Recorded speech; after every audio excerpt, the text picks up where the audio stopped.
बॉलीवुड में लुक्स को काफ़ी अहमियत दी जाती है, लेकिन नवाजुद्दीन सिद्दीकी ने अपने अभिनय से इस भ्रम को दूर कर दिया है।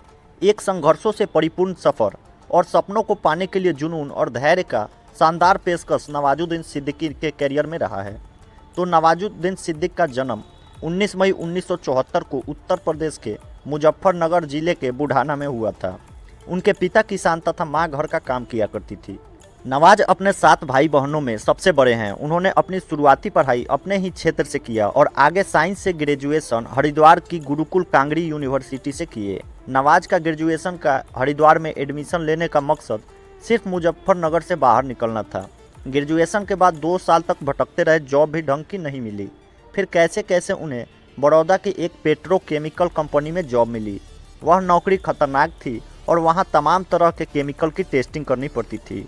1.5 साल तक वहां नवाज ने काम किया, फिर उस काम से वो ऊब गए और नौकरी छोड़ दी। इसी दौरान उनके किसी दोस्त ने उन्हें साथ में नाटक दिखाने के लिए ले गए। लोगों का इमोशनल सीन पर रोना और फनी सीन पर हंसना नवाजुद्दीन ने देखा। इस नज़ारे को देखकर उन्हें लगा कि दुनिया में इससे बेहतर काम उनके लिए कोई नहीं हो सकता है। फिर वो दिल्ली आ गए। यहाँ पर काम तो मिला नहीं। उस दौरान नवाज ने खूब नाटक देखे।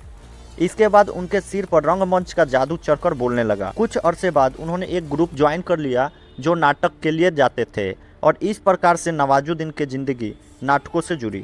लेकिन थिएटर में पैसे मिलते नहीं हैं। रोज़मर्रा का खर्च चलाने के लिए वो शहादरा में वॉचमैन की नौकरी करने लगे। साथ ही नाटकों में फ़नी नाटक पर ध्यान दे रहे थे, जिनमें से अधिकांश मोलिरे और शेक्सपियर की कृतियों पर आधारित होते थे।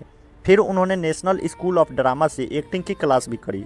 इसके बाद आगे एक्टर बनने के लिए मुंबई आ गए। नवाजुद्दीन की एक और अजीब किस्सा है बचपन की। दरअसल उन्होंने बचपन में हीरो बनने की नहीं सोची थी, लेकिन उन्हें फिल्में देखना काफ़ी पसंद था। वो 2 रुपया के टिकट का पैसा न होने पर दरवाजे के सुराख से फिल्म देखा करते थे, जिनसे उन्हें सिर्फ 50 पैसा ही देना पड़ता था। एक बार तो उन्होंने घर से पैसा चुरा कर भी फिल्म देखा। बाद में उनकी पिटाई भी हुई।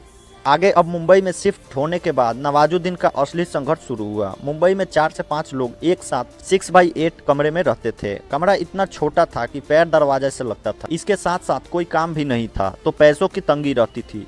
नवाजुद्दीन को सन 1999 में आमिर खान स्टारर फिल्म सरफरोश में एक बेहद छोटा रोल मिला।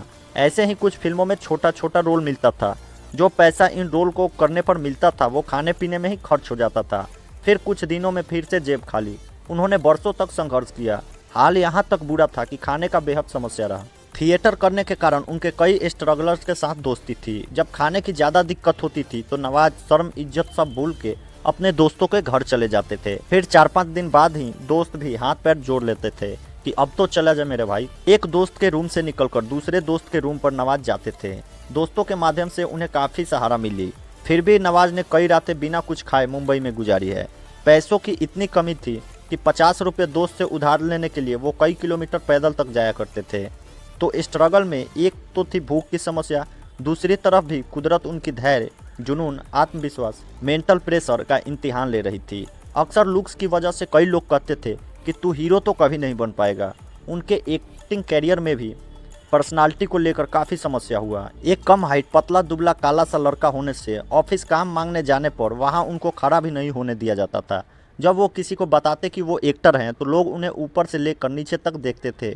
उन्होंने पैसों की कमी के कारण 3-3 घंटे पैदल चढ़ के ऑडिशन दिया। कई बार वो बेहोश होकर भी गिर चुके थे। एक तो खाली पेट, ऊपर से पैदल चलना। फिर भी जुनून ऐसा था कि उन्होंने हार नहीं माना, धैर्य बनाए रखा। आजकल तो OTT भी एक ऑप्शन है। पहले सिर्फ बड़ी फिल्में ही बनती थी जिनमें नवाज जैसे शक्ल वाले कलाकार को कास्ट नहीं किया जाता था। जब फिल्मों में काम नहीं बना तो उन्होंने TV शो के लिए भी ऑडिशन दिया। वहाँ भी शक्ल की वजह से रिजेक्ट कर दिए गए, जिससे वो काफ़ी दुखी हुए और पूरे रास्ता रोते हुए रूम पर गए। रास्ता में कोई रोते हुए देख लेता तो वो सिर घुमाकर एक्टिंग करते थे। उन्हें पैदल चलते चलते ऐसा हो गया था कि ठंडी गर्मी का असर ही नहीं पड़ता था। गोरे गांव से लेकर अंधेरी तक, फिर अंधेरी से बांद्रा वो पैदल ही चले जाया करते थे। बीच बीच में कई बार नवाजुद्दीन बिल्कुल टूट जाया करते। इस दर्द भरे सफ़र को ख़त्म कर गाँव जाने की सोचते। फिर गाँव इस डर से नहीं जाते कि सब उनका मजाक उड़ाएंगे और बोलेंगे कि बड़ा हीरो बनने गया था। खैर, उन्होंने धैर्य बनाए रखा और ये ठान लिया था कि 50 वर्ष की उम्र में ही सही, लेकिन एक कामयाब एक्टर तो बन के रहूँगा।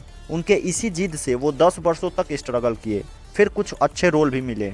2010 में रिलीज हुई फिल्म कहानी में नवाज की किरदार की खूब सराहना हुई और 2012 में रिलीज हुई फिल्म गैंग्स ऑफ वासेपुर ने उन्हें पूरी तरह से स्थापित करने का काम किया। इस फिल्म में नवाज का किरदार फैजल घर घर में प्रसिद्ध हुआ। इसके बाद उन्हें कई अच्छी फिल्में मिली, साथ ही OTT पर भी वो छाए रहे। आज नवाजुद्दीन भारत के प्रतिभाशाली एक्टर्स की टॉप लिस्ट में शामिल हैं। उनकी हर फिल्म में वो एक्टिंग की क्लास प्रस्तुत करते हैं और आज भी अपने फिल्मी करियर में काफ़ी सक्रिय हैं। लगातार मेहनत और लगन के साथ वो अपने सपनों को पूरा कर रहे हैं। तो इस वीडियो में बस इतना ही। फिर मिलेंगे नेक्स्ट वीक एक ऐसे ही जुनून भरी सच्ची कहानी लेकर। तब तक इस वीडियो को लाइक तथा शेयर करें और चैनल को सब्सक्राइब जरूर कर लें। धन्यवाद।